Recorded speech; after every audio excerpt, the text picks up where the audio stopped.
اتنی اہمیت کی حامل ہے کہ سید مبارک شاہ بغدادی رحمۃ اللہ علیہ ان کے بیٹے کہتے ہیں ہمارے والد نے عورتیں تو عورتیں رہیں 40 سال تک مردوں کی طرف بھی کبھی آنکھ اٹھا کے نہیں دیکھا۔ ایک تو ہوتا ہے نا کہ عورتوں کی طرف نے عورتوں کی دیکھنا تو دور کی بات ہے، کبھی مردوں کی طرف بھی آنکھ اٹھا کے نہیں دیکھا، اتنی نظروں کی حفاظت فرمایا کر۔ قطب شاہ رحمۃ اللہ علیہ ایک بزرگ تھے، ان کے پاس گئے اور ان سے کہنے لگے حضرت میں ولایت کا ٹوٹکا آپ سے پوچھنا چاہتا ہوں، میں ایک جٹ آدمی ہوں، سادہ آدمی ہوں، میں زیادہ جزیہ نہیں جانتا، مجھے سادے الفاظ میں ولایت کا راستہ بتا دیں۔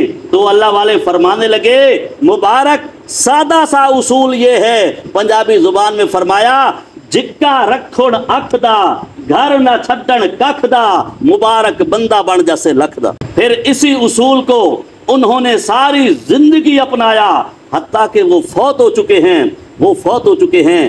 اس وقت کی عورتیں اور مرد جو آج بھی موجود ہیں وہ ان کو اس نام سے یاد کرتے ہیں کہ ان کی نگاہیں ہمیشہ جھکی رہتی تھی۔ ایک مرتبہ ایک جگہ پہ میں گیا تو وہاں کچھ عورتیں موجود تھیں، تو ذرا وہ دربار تھا تو دربار پہ بدعات اور سجدے کرنے، تو میں نے ان کو سمجھایا لیکن ان کی طرف دیکھ نہیں رہا تھا۔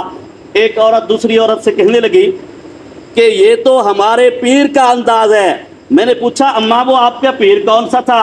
کہنے لگی میں مبارک شاہ بغدادی کی مرید ہوں، ہمارے پیر نے کبھی آنکھ اٹھا کے نہیں دیکھا تھا، اور آج ہماری نظریں وہ آ رہی ہیں، ہم سمجھتے ہیں اس کا کوئی نقصان نہیں۔ اللہ کے حبیب علیہ السلام نے ارشاد فرمایا النظر سہم من سہام ابلیس مسموم، فرمایا یہ تیری نظر شیطان کے تیروں میں سے ایک تیر ہے، زہریلا تیر ہے، عام بھی تیر نہیں ہے، جہاں لگتا ہے یہ پار ہوتا جاتا ہے، یہ ظاہری نہیں، یہ باطنی طور پر انسان کے ایمان کو چیر کے رکھ دیتا ہے۔